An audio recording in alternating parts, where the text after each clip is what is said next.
Okay, I'm going to start. I hope everyone can hear me. Thank you so much. It's really amazing to be here today. I am very happy to thank JewishGen and the board and Avrami in particular.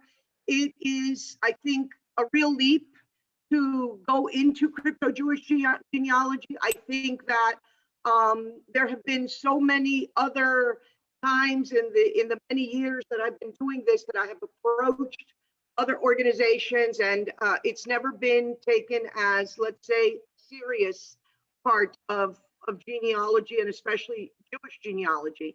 And so I think that at this time, you know, Avrami, you and your board require an applause, because without you, I would never have been able to do this.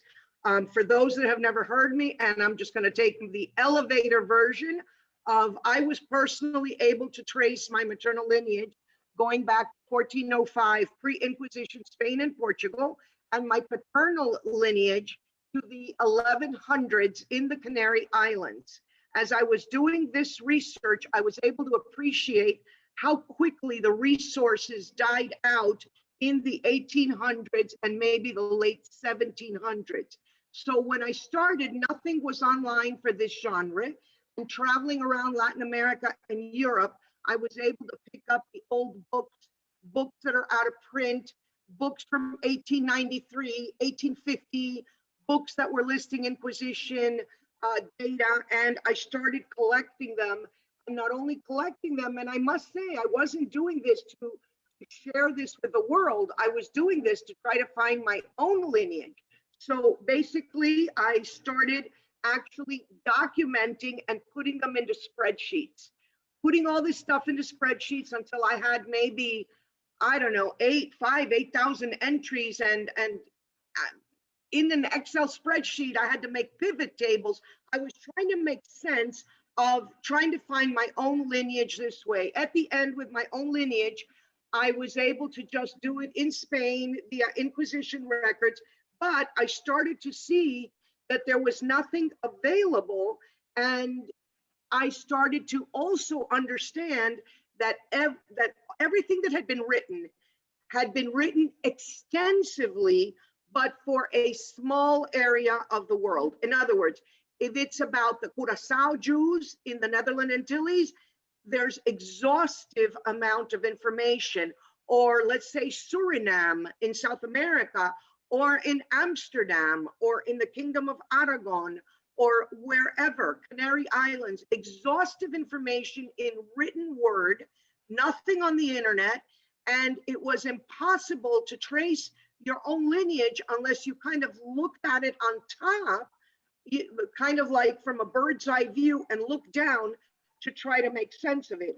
So when I came to Avrami and I told him that I had all these spreadsheets, and they've been up for a long time on my website, but they didn't make much sense. So the idea was that those websites, those Excel sheets had to be put with a search engine, so that search engine, if you were looking for like the name Perez, that search engine could search across all of these Excel sheets that I had made and see how the Perez family had moved from place to place. So that brings us to today, the last several months, when I decided, Avrami and I decided we were going to do this together. I have been polishing and polishing and polishing and polishing all of the work that I have been doing for many, many years, almost 15.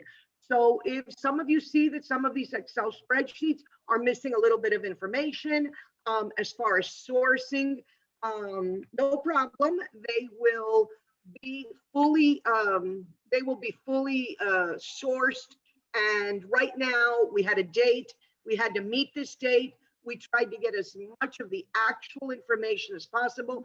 So very soon, all the sources that everyone is wanting to have fully, so that you can go forward with your own research, you will be seeing it online. I am continuing to upload data. There is so much information that certain historians have given, let's say, an amount of how many Jews were in Spain and Portugal, and I actually have, whenever I speak, I always say very conservatively that there were 300,000, 100,000 that left for the Ottoman Empire or other lands, 100,000 that assimilated and got lost, and 100,000 that stayed, became Crypto-Jews, and either were Catholic for 500 years, like my family, because I returned to the Jewish people about 30 some years ago, but my family is still Catholic. That is the same with a lot of you that are in here today, and you're searching and you're looking for these roots. So basically, these historians had these estimates. Some say 1 million, some say. What I have been able to see from, as I said, I'm looking at it from the top now. I'm not just hyper focusing on St. Bart's or St. Eustatius or Curaçao or Amsterdam. Anybody that does that just has this hyper focus. What I've been able to do is see it from on top and see the hundreds of thousands of people. I finished uploading the Sevilla, all the information from Sevilla, Spain, just a few nights ago. And at the end of the book, it says there were 241,000 that passed through the Inquisition of Sevilla. It may be the same people going back and forth, but it really is a staggering amount. I would not even venture to say how many there are. It's important to note that it is not just the search engine that we're going to talk about today. There is also a lot of reference material that I have written, and I think that the most important one, that when you get a chance, you go in there and you read, and Avrami in a few minutes will point on the website where it is. But basically, it's called Getting Started with Crypto-Jewish Genealogy. I've made a short presentation and we'll cover a little bit, but you should know that basically you're going back to about 1381 or 1391, a good 100 years before the actual expulsion and a lot of the conversions. And 1391 was the largest moment in our history that Jews were converted. So if you can imagine, we're in 2020, this is 1391 we're talking about. And I know for a fact that my family was from the Jews of 1391. And why do I know that? I know that because I was able to go back to 1405. I didn't mean to go back to 1405. I found my Jewish ancestors at about 1545. I was already able to document we were Jewish, but I kept going back and back and back, trying to look for my Jewish family name. The closest I ever got to finding that name would be the last name Halevi, but I don't play around with fairy tales or lores or it's very sexy to know your Jewish last name, but I really wanted to know, and I had to have it documented. So at 1405, I think you can kind of say I gave up. I had other things that were more pressing than to continue searching for my Jewish name. So if my name in 1405, it was Alvarez, and that is a Spanish name, as Spanish as it can be.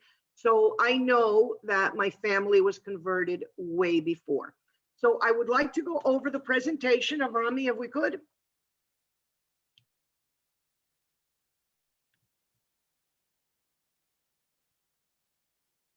Okay, can we start? Is that the beginning? Yes, can you hear me?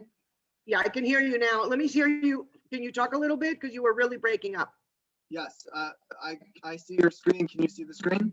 Okay, I'm good. You're still breaking up, by the way. I don't know what you can do about that. So Crypto-Jewish genealogy is really like no other.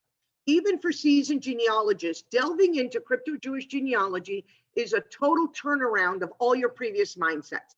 So if you're already a genealogist, please forget everything you've ever learned, everything you've ever looked at when you're searching in other, let's say in other parts of genealogy, Jewish or not.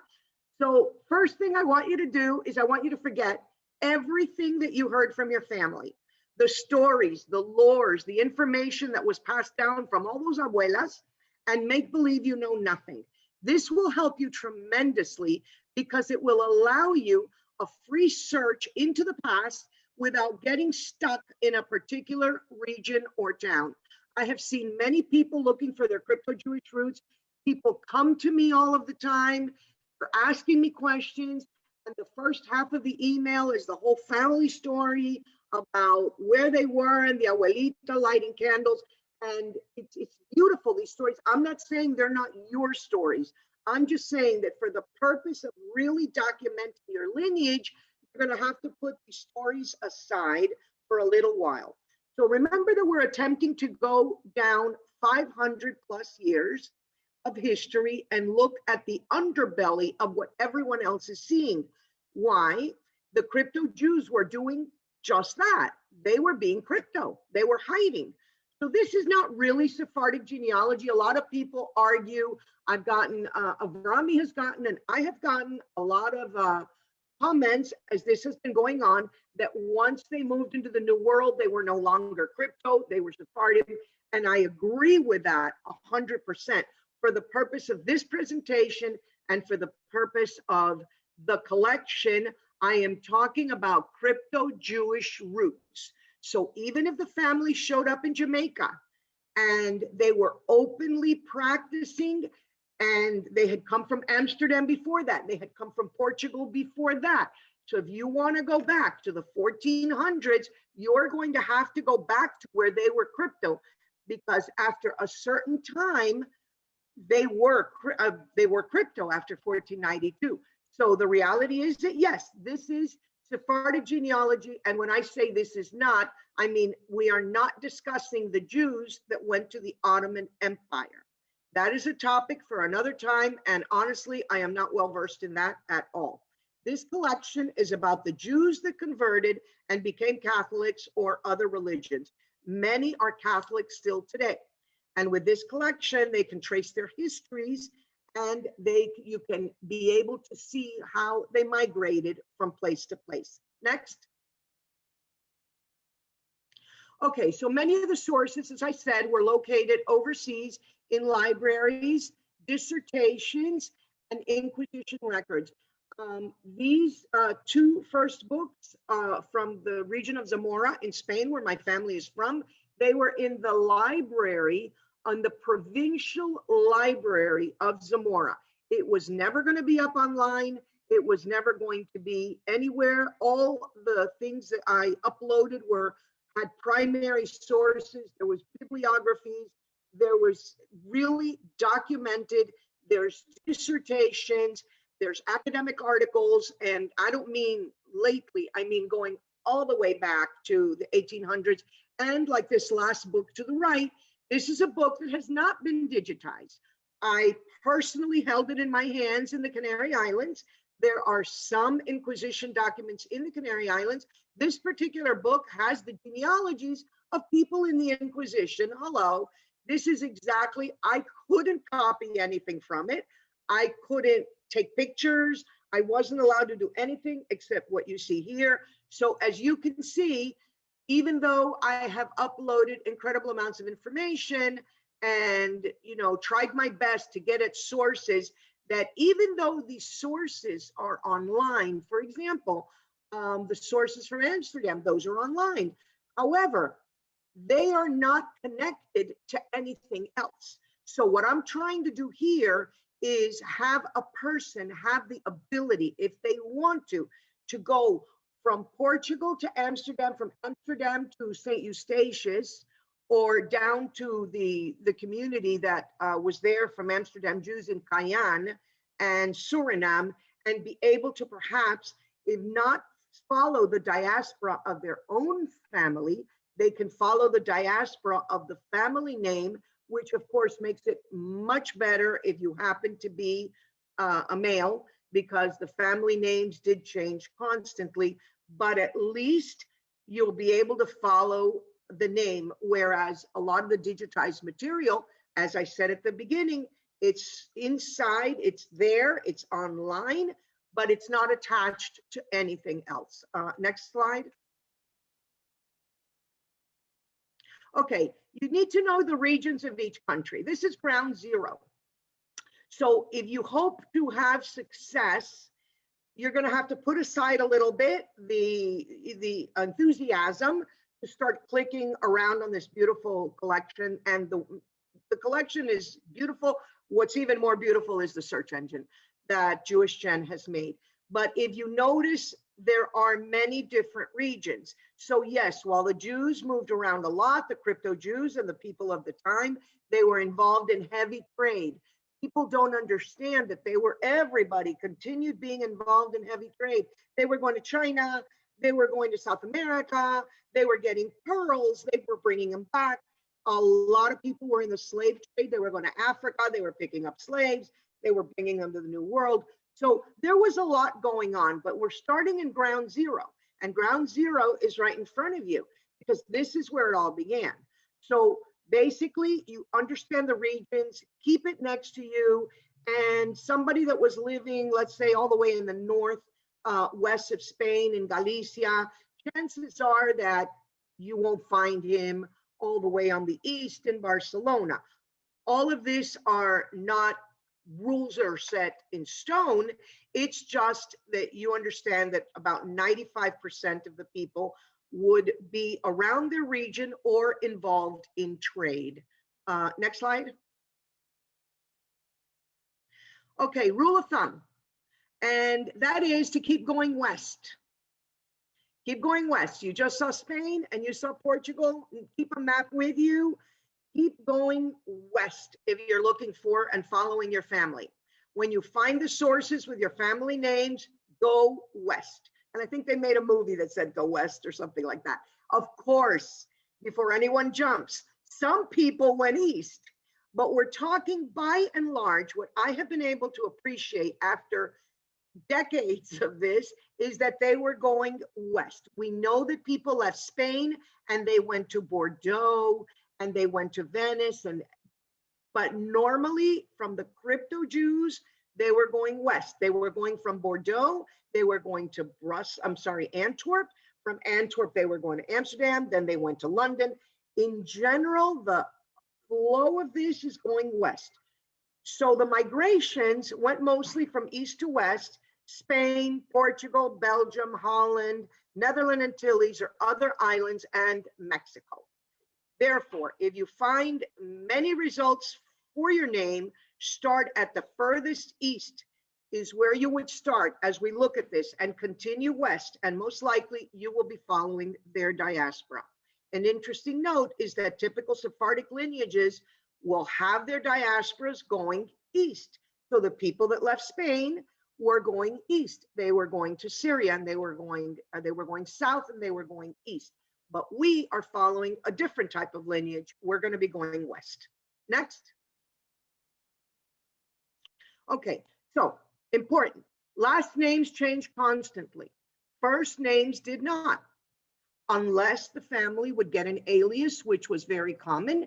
And even the aliases, as I have been able to see, they were Manuel Alvarez and then they were Manuel Perez, or they were Manuel Perez and then they were Manuel Alvarez. So even though people did change their full names, and I'm talking in Mexico and in Spain and in Portugal, remember, I'm looking at this as a whole from the top.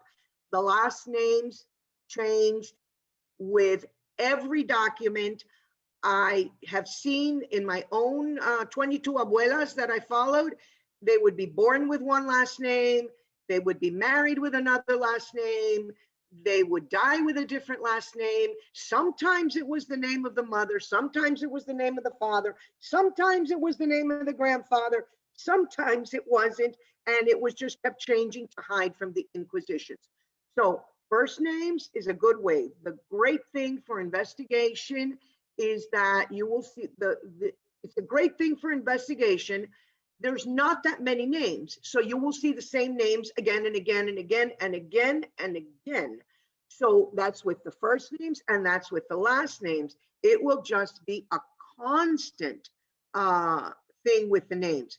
So basically, you have to be very careful. Also, I know that I have many Catalinas in my lineage.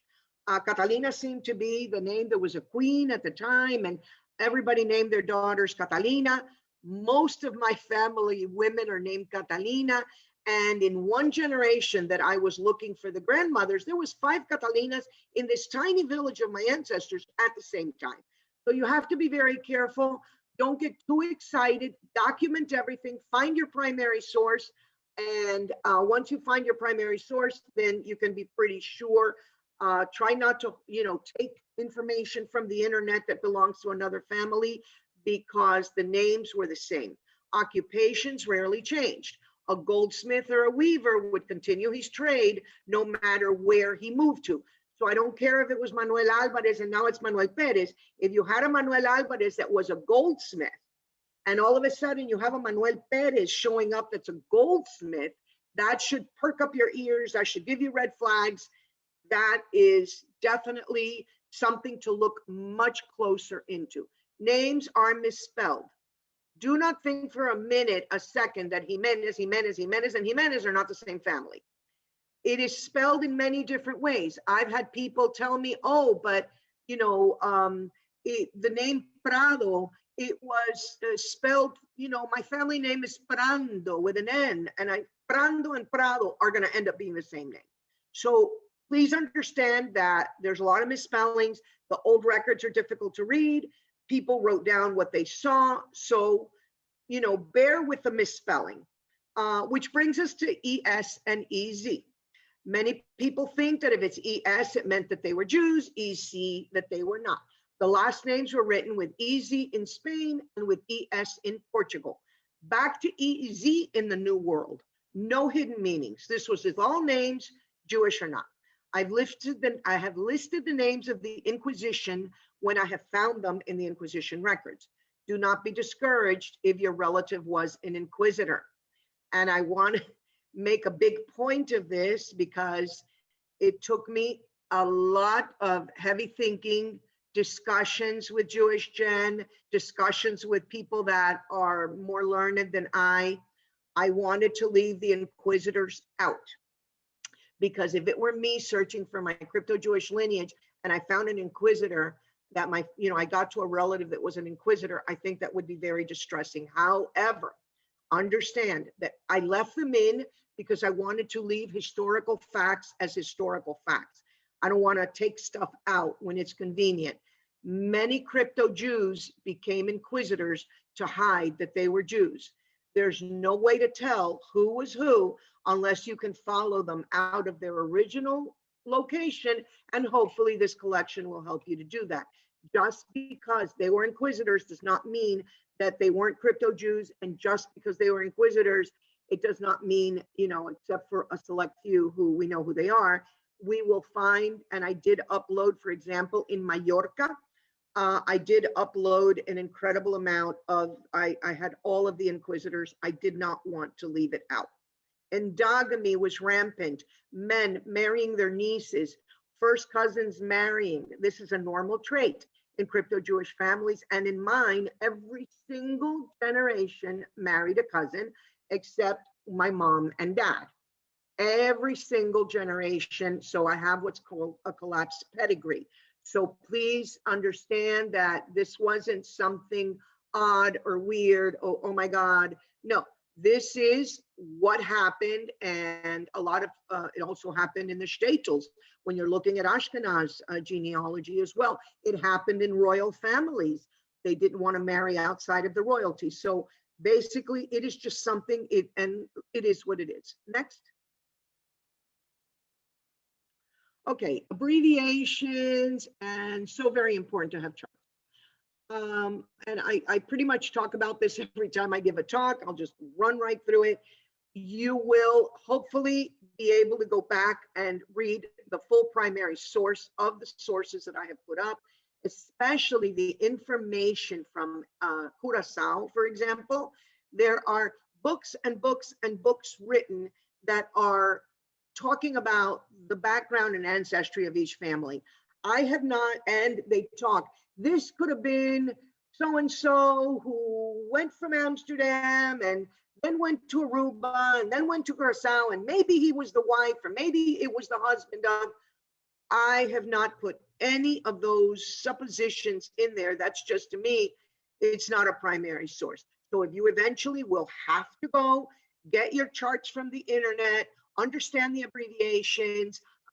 All of these documents and all of these charts and all of these abbreviations, they're up on the JewishGen website. There's abbreviations for, let's say, Curaçao. There's you're looking at a document, there's abbreviations I've put up for Portugal that are in Portuguese, the ones in Spanish. So just have your charts with you. If you can't find them, let us know. We will definitely point you towards the charts. Next.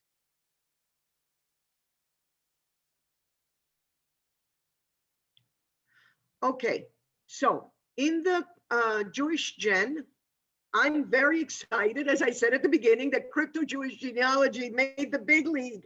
I mean, just to get it as an actual, I was so excited that they had Ashkenazi countries, and except for Brazil, and in the corner there, so Jewish, I had to show you. I am beyond made the big leagues, so I really had to next.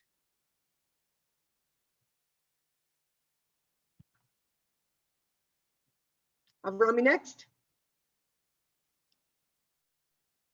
Okay, these are the descriptions of available information on JewishGen. They're all in English and Spanish. Some are very short. Others are a little bit longer. As I said at the beginning, we had to get this up. A lot of the descriptions were very small, but each one, it's in English and it's in Spanish. I retyped the information into the Excel sheets in English when it was in Portuguese or it was in Spanish. I typed it in. So you can read this in and you can read these in English or Spanish, but the actual entries in the collection are in English. Next.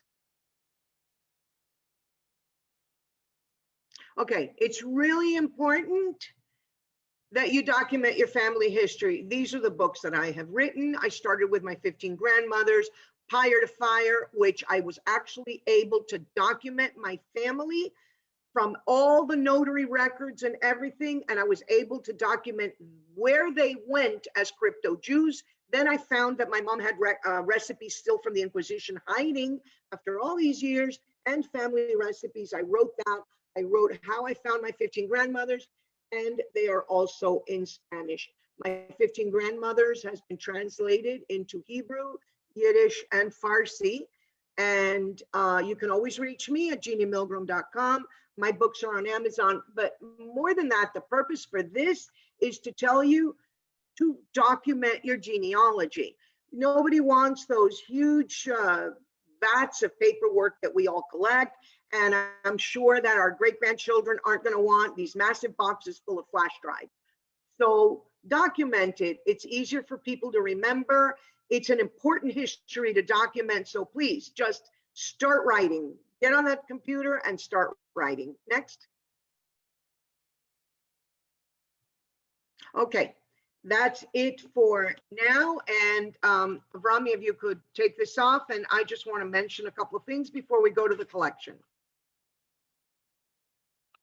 Okay, I want to tell you the type of, we will also have this up, the type of documents, of course, not fully, because sometimes I just took certain things out. We have things from the American Jewish Archives. We have some Inquisition, actual Inquisition documents from Valladolid. We have Inquisition cases from books that were written in 1893 by Ricardo Palma in Lima, Peru. When I went to Lima, Peru, I have visited each one of these archives. I've been involved in a project since 2015 to actually digitize the Inquisition documents. And I think Sally Ann Sack, she's probably listening here today. I want to say that she's been my mentor through a lot of this. Sally Ann from Avotenu. She has opened huge doors around the world. We did sign a contract already with Portugal to start the digitization. And right now through the COVID, we are working on getting the feet on the ground. We've got the contracts in place. I'm struggling with Spain from the get-go. I've been struggling with Spain. I have gotten pretty much, we're doing a lot of green light right now with Mexico City. They're pretty open to this at this juncture. And I was stopped in my tracks in Lima, Peru. And however, in Lima, Peru, I did physically, they have been telling the world for the last 25, 30 years that all the Inquisition records burned. The last time I was there, which was probably my 12th time visiting the same lady, the lawyer, and everybody else looking at my face, and I just don't give up. So, you know, fine, tell me they're not there.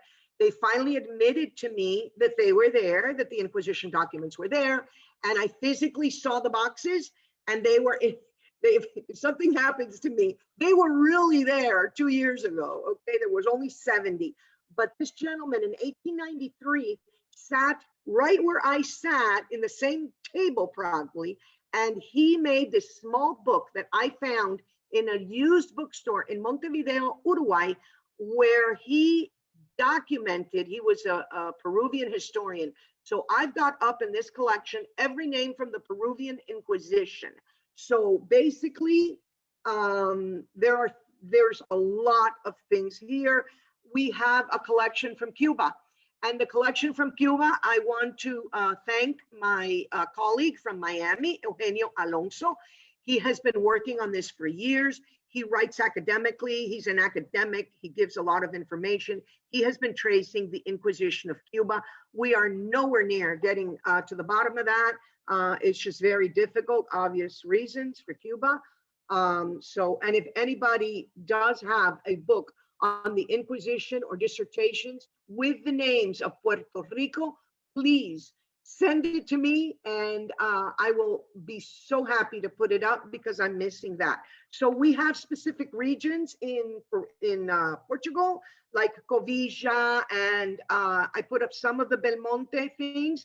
I didn't finish putting up Belmonte. That's still, we're going to be updating this all the time. We have from Zamora, Spain, a lot of information, and that was given to me for this from my colleague also, Professor Jesus Hambrina, who is a professor in Wisconsin, and he has spent a decade now doing this. So we have up Inquisition records, some, because remember, they're not digitized, from Coimbra, Lisbon, Madrid. Mexico City is very important, and Valladolid. We have information from another incredible book, Jewish Martyrs of the Inquisition, and Libro Verde de Aragón, which is of the region of Aragon. And the reason that book is so important is because in that book, it lists their previous name as Jews. A lot of controversy with that book, that it was written as an anti-Semitic book, to know that everyone should always know who was a Jew. But now, 500 years later, we want to know who our ancestors were, Jewish or not. I also, the Chuetas of Majorca, this is an incredible work. Again, a lot of Chuetas in Majorca, and unfortunately there you will find a lot of the inquisitors, so that you'll also find there. A lot of things accessed in Torre do Tombo, Inquisition archives in Portugal, and a lot of things from Lisbon. So I think we're ready to take a look at this collection. And I've prepared, Abrami, if you could make it a little bit bigger for me when we look at, yeah, okay. So when we're going into the collection now, and Jeannie, I think can you hear me?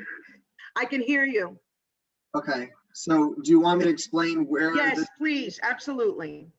Okay, sorry everyone if you couldn't hear me earlier. There's two ways to access this collection. First, you can go to our homepage and click on the search button. It's right there at the beginning. This will take you to our main search engine. And if you click under region, there's a category for Crypto-Jews. The other way you can access the information is click on databases. And on top of the screen, there's a section for Crypto-Jewish. And if you click on it, it will also take you to the Jeannie Milgram Crypto-Jewish collection.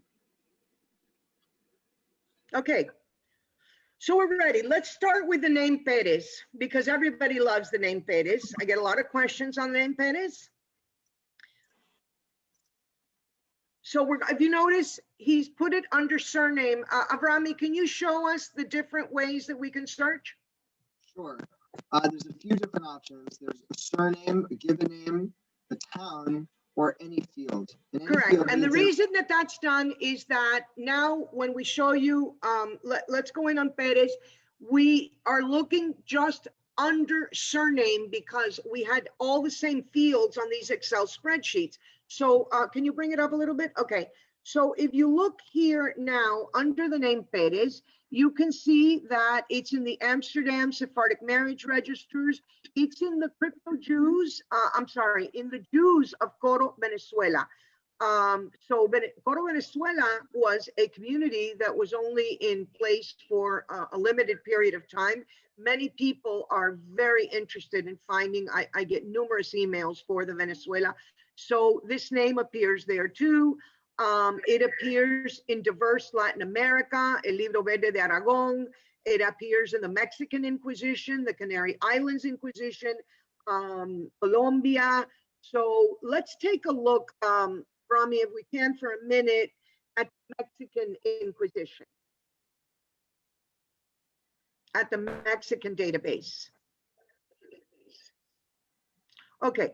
So if you look here under the Mexican database, you see that the first entry is Nuño de Pérez, whose alias was Figueroa, and the year was, you can make it a little bit larger, and the year was 1657, and it says what were, he was reconciled and what they did to him. They took his goods, and the reference, Judaizante de la Nueva España, also written by a very good friend of mine in Mexico, a researcher of all Jews spent her life, has been just the most well-known, Doctora Alicia Goshman, and I really uploaded all the information. Can we go up a little bit? So you can see that Perez is just, everyone that had the Perez last name will be there. Can we go back and go to another one of the collection? Okay, so let's go to the Canary Islands.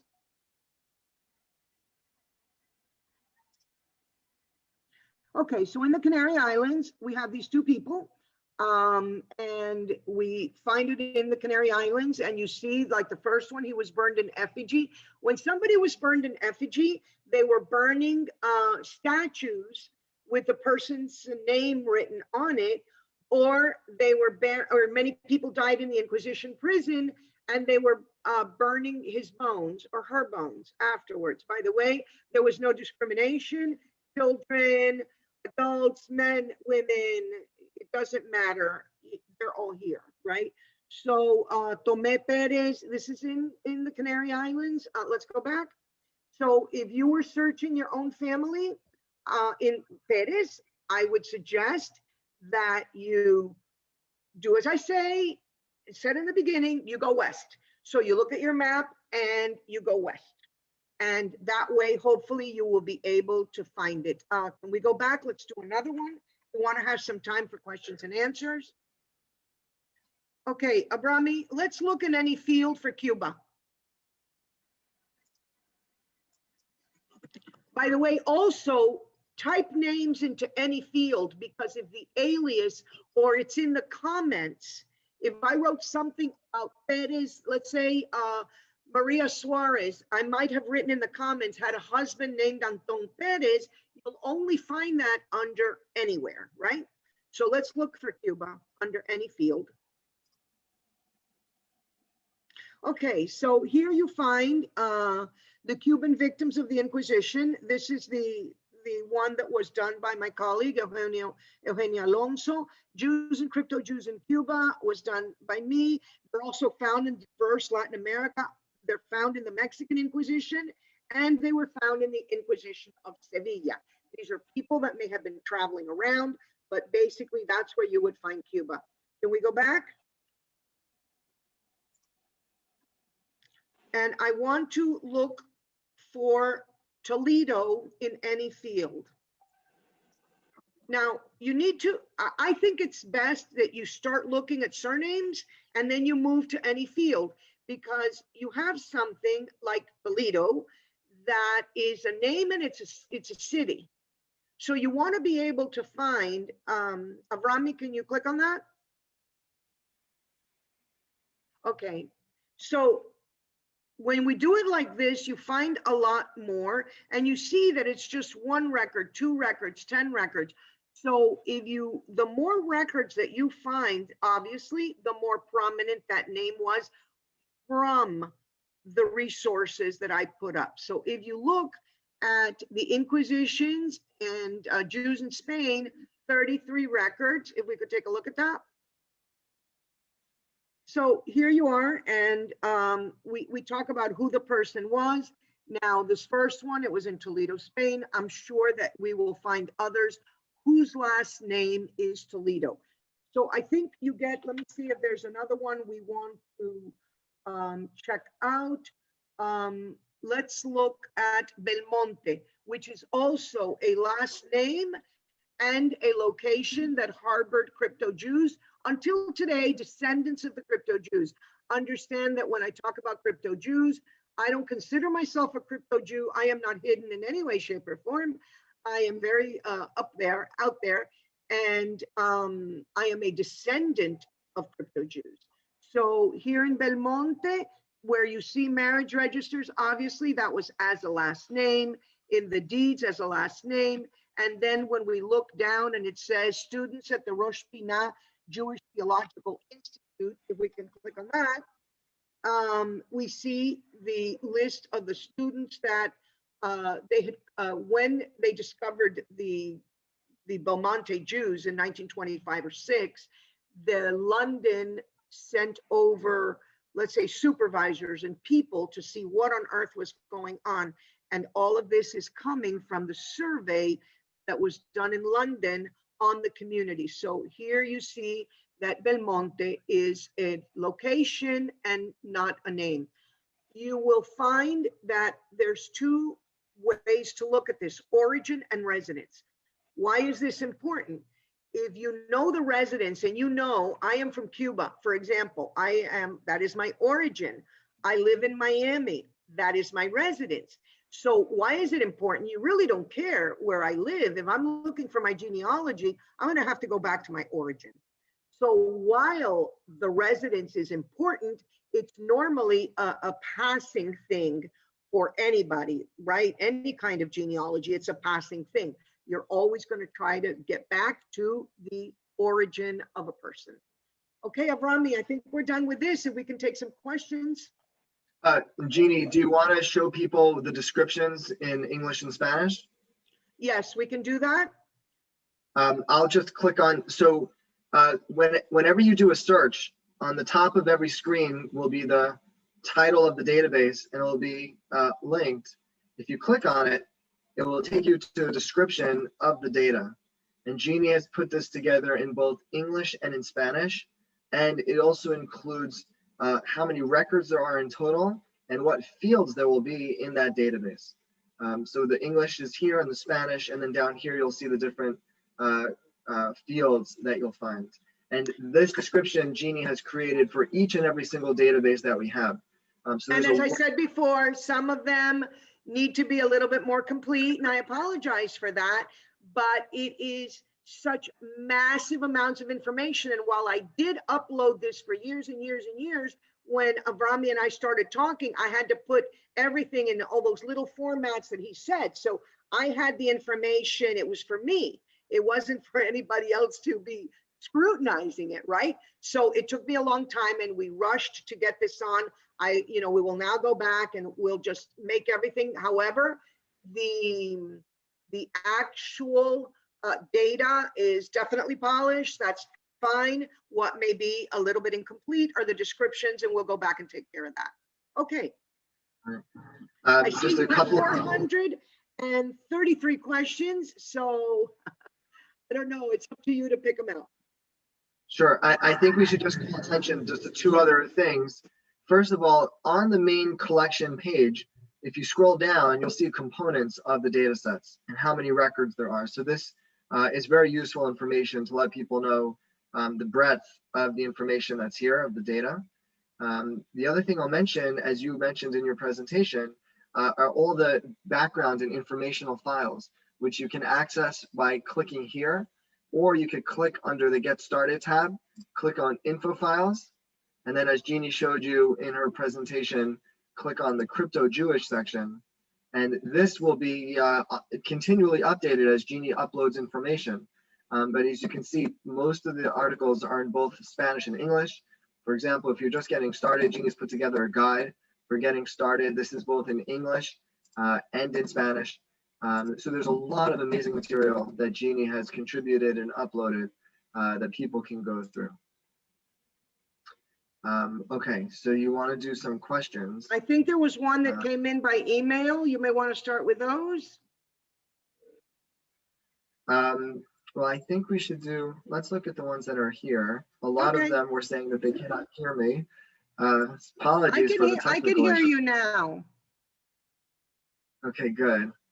All right, so we'll try to do some of the more general questions. And you mentioned this a little bit, but there was a question, did any of the Jews who left because of the Inquisition go to Poland or Russia? Rami, can you turn on your camera so we can see you too? Yeah, I think the camera might have been the reason why. Okay, no problem. Yes, there you are. Okay, some of the Jews would have gone. There is definitely enough information with the DNA that has been found in Ashkenazi Jews. I don't have any data on it. The most that I was able to see for, let's say, for anything that would have been Ashkenaz would have been when there was trading between Amsterdam and, let's say, Hamburg and other parts of Germany. And however, those that are doing a lot of work with the DNA have definitely seen that there's Sephardic DNA in many of the Ashkenaz populations. A question about, is there anyone working on records for crypto-Jewish communities in Muslim countries today?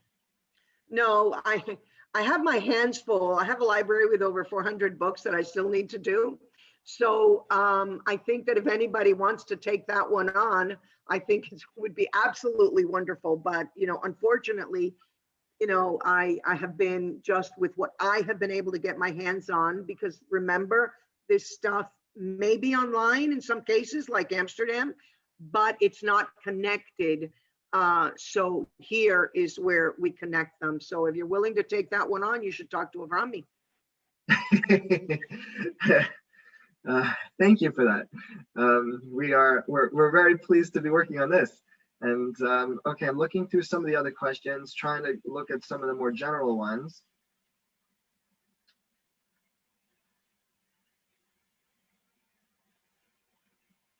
A lot of people have questions about their own particular names and families. I think that you should play around a lot with this. And then try to, build the bigger picture. I think that, as with all genealogy, you have to understand the big picture before you can understand the intricate details of your own family.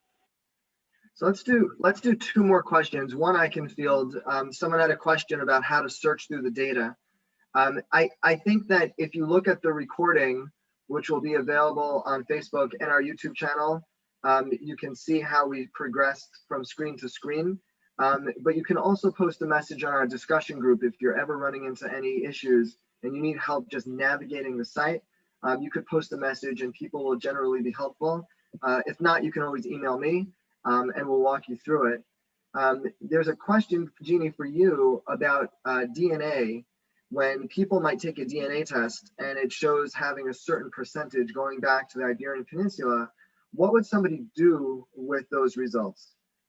Okay, so when I did my first DNA test, and it was quite a number of years ago, before I had been able to finish all of this work, I had very few matches. My husband and I did it at the same time. He's Ashkenaz from Romania. Our results came in on the same day. He had 10,000 matches. I had 3. So, I mean, serious matches. However, all of the DNA pointed to the Iberian Peninsula, specifically to Spain and to Portugal. Almost, I'd say, I think my DNA was a good 80%. And it also had some matches in Morocco and a couple of matches in Algeria, but I was nowhere near where I thought I would be. And there's many reasons for that. So if you find this higher incidence of Spain and Portugal, and you find it in conjunction with people that are from North Africa, from Morocco, I think that what you should do with it is to start I made templates. I made them in English and Spanish. They were short because people really don't want to hear the whole, oh, my abuela, and ta, ta, ta, and they don't. You know, I found that the bigger that I got with the template, the less I had of an answer. So I was asking people with that same template in English and Spanish. I was asking, I focused on Spain and Portugal, and I was asking them if they had any information on their family going back to the 1400s. In the beginning, I was asking about Jewish lineage, and I got 0 answers. So I stopped asking that because I don't know. I can't even, I can't even have a thought on that. So I took out the Jewish, and I went back and I asked if they had any information going back to the 15 and 1400s, because I figured that that's where we start seeing our Jewish information. So I did get back some viable answers. And one thing I want to mention, super important on DNA, is that because of the endogamy, the relationships are a lot further away than they appear. When any of the DNA companies tell you that you're a third cousin or a fourth cousin, it's probably a lot further back. I was able to find 3 matches that said that they were a third cousin. And I happen to know these 3 people, they're genealogists. And all 3 of them, one was at the 16th grandmother, one was at the 14th, and one was at the 15th grandmother. And all the DNA companies said that the relationship was third cousin. So understand that endogamy does skew the relationships. Okay, thank you very much, Jeannie. My pleasure. So there were many people who wrote to say thank you in the Q&A. One person wrote that you will have changed Jewish history as a result of what you're doing. Generations of graduate students will have what to work on as a result of what you're doing. And so we are really honored and thank you for partnering with us and making this information available to the public. And we hope, of course, that people will be very successful when they're researching their roots in this way. Thank you so much, Avrami, and for really, being so progressive to come out with this. I really appreciate it. Thank you. I do want to mention that the session is being recorded. And as I mentioned earlier, it will be on Facebook, on facebook.com/jewishgen.org. It will also be on our YouTube channel. I also wanted to mention that we put this webinar together in partnership with the Jewish Heritage Alliance. You could Google that site. That's a very important resource for Sephardic roots. I'd also like to mention that Jeannie has very graciously offered to answer questions if you have any. You can visit her website at jeanniemilgram.com, and there's a form that you can submit, and she'd be glad to try and help in any way that she can. Finally, I'd like to mention that we have a number of other Jewish Gen talks scheduled between now and the end of the year. You can visit jewishgen.org/live to see what's on schedule and to sign up. And so with that, I just want to mention one thing also that you mentioned with the Jewish Heritage Alliance. They are trying to, or not trying, they have been successful at putting together many resources for Sepharad. And they are now going to have shortly a whole panel with Beta Futsot. They've been working very, very hard on this. You should definitely try to follow them on Facebook, follow them on Instagram, check out their website. That's the Jewish Heritage Alliance. Thank you so much, everybody. And thank you, Avrami. Thank you again. Have a wonderful day, everybody. Bye-bye. Thanks.